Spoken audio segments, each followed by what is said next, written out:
Chapter 4. Stuck in Your Head. Some routine had been set in motion for Zane and Yulia's daily lives. They would meet Nirav in the morning, go to home group, led by a nice teacher called Mr. Kago, then attend trial classes. From what Zane noticed, no one questioned his actions, as he merely sat in the corner of each class to watch over Yulia. It felt tedious at times. He barely had anything to do in each class. Every once in a while, he was met with unusual glances from other students. He understood their confused stares, but didn't care. Throughout the week, Zane chatted to Nirav more and more. He seemed like a genuinely nice guy, although timid at times. Nirav was just glad to have people he could call friends. Usually after a day's trial class is finished, the three either explored the school grounds or sat down on a few outside benches studying. It had reached the end of the first week, yet Zane hadn't spotted Barrett since their conflict on Monday. He kept a close eye out, but no werewolf decided to get payback yet. The last trial class ended for the week. Zane wasn't sure what happened on weekends at this school. What were the students allowed to do? Yulia and Nirav wanted to find out as well. We're going to ask Mr. Kago what we can do, and if we can go out for the weekend. We just have to find him first. Chuckled Yulia cheerfully. All three of them were standing outside by themselves. All the other students had already gone their own ways once the class ended. Zane didn't feel like he needed to go ask as well. He'd much rather train after yet another uneventful day. He gained some trust in Nirav, so he decided to leave them be. You two go ahead. I trust you with Nirav, Zane replied, which made Yulia smile ear to ear. Ooh! You got Zane's blessing. Nirav was unsure of how to respond to such a statement. Zane just shook his head at Yulia's antics. We'll pop by once we're done, okay? Added Nirav, nodding at the Protector. Zane nodded in return and left the pair to go find their teacher. I'm happy Yulia has found a real friend. At least there's someone else she can spend time with.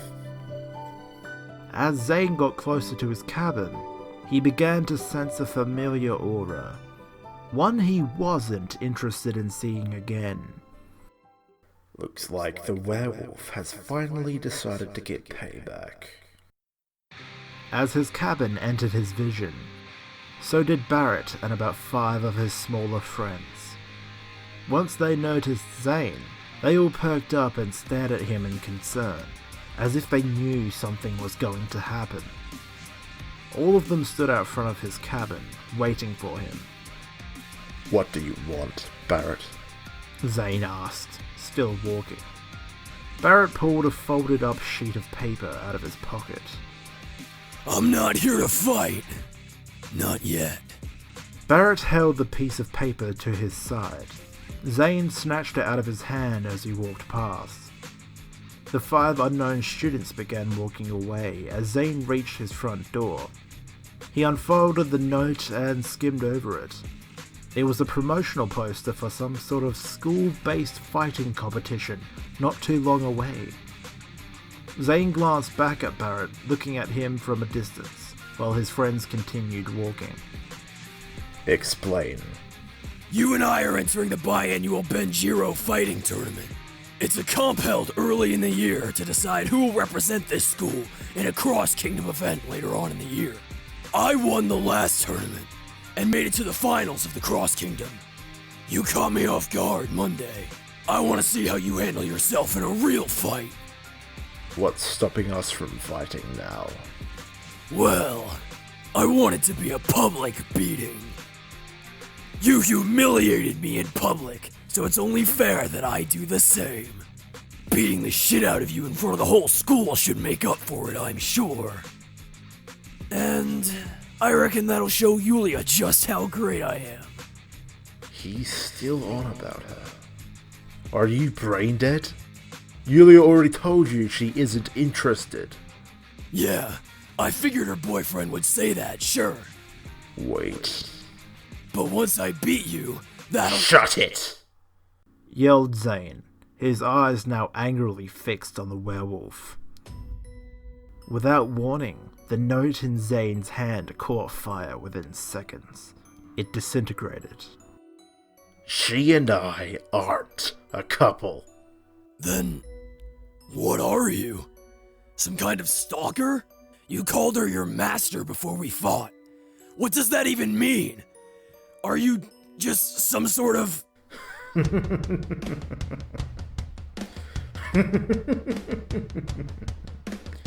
You moron. She and I aren't a couple. She is my master because I am her protector. Get it? Oh.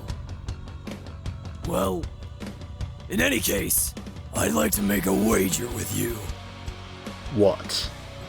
Both of us enter the tournament, and whoever gets knocked out first has to leave Yulia alone. What is he even asking? For me to bet on Yulia's companionship? She isn't some sort of trophy on a pedestal to be won. Well, she's already rejected him. If doing this will make him piss off, then I guess it'll be worth it. You're on. Prepare for an ass-kicking, demon. Barrett finally walked away. Once out of sight, Zane turned around and unlocked his cabin door. Guess I've got something to look forward to now. He started to chuckle quietly once more. The anticipation of humiliating Barrett for a second time excited Zane. Fighting was his guilty pleasure. He had found enjoyment in it after a while. Regardless of his youth, Zane had fought many times, had received many scars, and burned many foes. This was different. This was the first time he fought with a wager in place. He didn't think Yulia would appreciate being the reward either. A few hours later, night had set in and Zane had enjoyed a hot shower after his workout. He was now cooking steak for dinner. He was limited with his cooking experience, as he only knew how to cook the foods he enjoyed. But it was a routine he was happy with. Throughout his first week, he barely ate anything from the cafeteria, although he did ask for a few ingredients, which the lady kindly gave to him for free. While close to finishing his cooking, there was a knock on the door. Zane? Come in.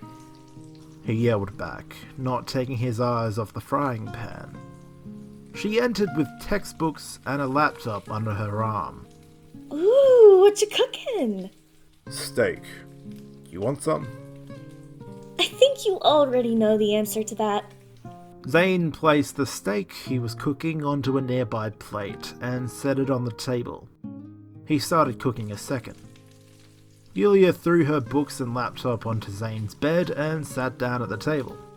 She picked up her cutlery and quickly began cutting into her steak. Yulia never really cooked, but she always enjoyed whatever her protector made. After a hasty first bite, she commented, It's tasty. Good. Zane finished cooking his own food and had sat down to eat it, when he noticed Yulia had already finished hers. You eat too fast. Yulia shrugged at his comment, and proceeded to walk over to the bed to fetch her laptop. She sat back down and opened it to begin her homework. Once Zane finished his own food and stood up to take the plates to the sink, he asked, So, what did you guys find out? What can we do for the weekend? Oh, yeah. We can do whatever we want. Whatever we want? Well, as long as we don't have much homework, which, luckily, we don't. Zane peered over her to see all the textbooks scattered on his bed. That doesn't seem to be the case. Also, what do you mean, we? Well, since you're so reliable, I thought you could help me out with it. That look of guilt. So that's why she came over. Fine. I'll help you out, but I better tell you something first. Okay. Go on. Well, I chatted to Barrett a bit earlier. He was waiting for me out front of my cabin. And? He challenged me to enter a biannual fighting tournament the school hosts in order to compete in a wager. Whoever gets beaten or eliminated first must leave you alone. Did you accept? Zane nodded slowly, unsure of how his master would react. Her tone was almost expressionless, which made it hard to tell if she was upset or annoyed. Well, good. You better kick his ass. What was I expecting? Of course she wants the same thing I do. Will do. Now, you needed some help? As it got late, Zane and Yulia made a lot of progress with her homework. Both of them were yawning consistently as it was nearing midnight. Zane was just glad that nothing was planned in the morning. Wow, we're just about finished. Yulia happily gushed as she stretched her arms. Yeah, I reckon that's all I can do for the night. Pack your stuff up. I'll walk you to your dormitory. I just need to use the restroom. Zane walked out of the room and headed for the restroom. I'm glad all of her work is done. At least we got the weekend to relax a little bit. Once he finished his business, he walked back into the main room to a very surprising sight. Yulia? To his surprise, his master was laying down on his bed, sleeping. I understand that she's tired, but why would she just collapse on my bed? Hey. He timidly walked over to the bed and poked her cheek, seeing if she was already asleep. She swiped away his hand. She is awake. Hey, you can't just... Zane attempted to place a hand on her shoulder and lightly shake her. However, Yulia quickly grabbed his hand. This shocked him. What? Are you... Come on. Just lay down.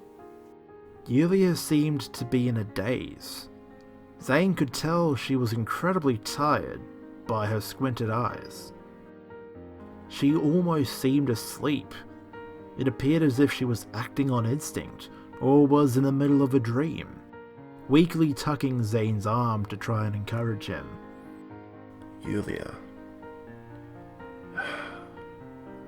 Fine. Yulia let go of Zane and let him turn off the lights. Her protector walked around to the other side of the bed and lay down next to his master. It was strange. Zane recalled only a few occasions where they slept next to each other when both of them were younger. Zane only did it back then because Yulia had nightmares and wanted someone by her side. But this time was completely different. This was out of the blue. I can't really pick her up and take her to her room. I wouldn't be allowed in the girls' dormitory. It's strange. Nothing feels right here. It's not normal behavior for her at all. After a couple of minutes in silence, Yulia shuffled around and grabbed a hold of Zane's arm, similar to the way she had on the bus. This time, Zane could feel her soft breaths against him. The smell of the shampoo she used radiated off her scalp. The sweet fruity scent was almost soothing. Her arms gripped his like pythons, not allowing him to slither away. Yulia was almost asleep, but clearly wanted Zane beside her. Zane's heart raced. Yulia might have been relaxed, but there was no way he could get to sleep like this. He wanted to move, but refused to disturb his master's rest. Eventually, after allowing himself to adjust and get comfortable, his mind slowly started to shut down, and his tiredness finally caught up with him.